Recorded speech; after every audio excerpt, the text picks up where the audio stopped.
Roxy, here's a very cool thing, though. Mm-hmm.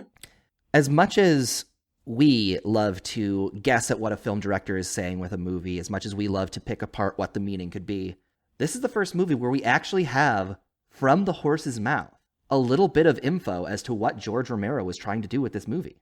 Oh, okay. Well, let's have a listen then. I was given this small cassette tape of George Romero speaking to a class of film students at the 20th anniversary of Dawn of the Dead. So he was awesome. he was answering questions about what his intent was behind the movie. So what do you say we take a listen? Okay, let's do it. What an honor it is to watch Dawn of the Dead, the seminal 1978 horror film about survivors taking refuge in a shopping mall during a zombie outbreak, with its director, George A. Romero. Thank you for being here, George. Hey, happy to do it.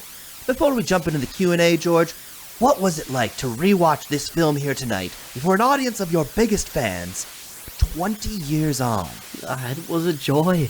And I'll tell you this, I noticed something about the movie that I never noticed before. Well, we would love to hear what that is.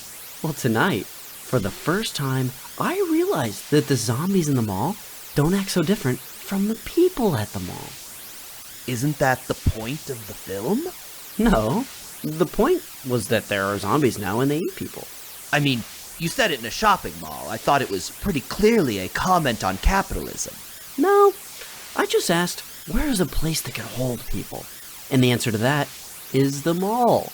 Now, I would have guessed that a director as prolific as yourself would imbue every shot, every line, every choice with meaning.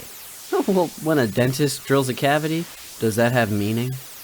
But you're describing the job of the dentist. What you make, Mr. Romero, is art. Huh. I just don't look at it that way.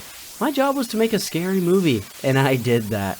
There's not much more to dig into than that. Although, I like that you guys do that. I think it's neat. Well, okay. Let's take some audience questions. Yes, you. Mr. Romero, there's such a haunting poetry to the line, when there's no more room in hell, the dead will walk the earth. What's the process of crafting so haunting a phrase? Oh, that was an ad-lib by the actor who played the newscaster. Originally, the line was, let's see, I've got the original script somewhere around here. It was, everyone, there are zombies out and about. See, they're dead, but also they're alive. They'll eat you if you let them.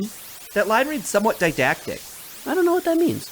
Well, it refers to those small bits of text in a museum that explain the exhibits in words for the more feeble-minded amongst us. Oh, yeah. Love those. Best part of the museum. Moving on. Anyone else with a question? Yes, you. Yeah, hi, Mr. Romero. If Dawn of the Dead isn't a comment on capitalism, why is it set in a shopping mall?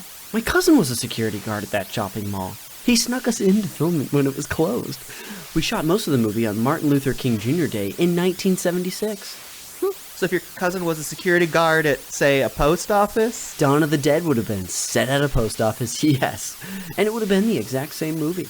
Now, George, one aspect of Dawn of the Dead that had to have been more than work to you, it was amongst the very first films to have a black lead character. That must have been important to you. Oh, no. The guy who starred in the movie? He was just the only guy who came to the audition. But you must have had to fight with the studio to cast him, correct? You'd be surprised.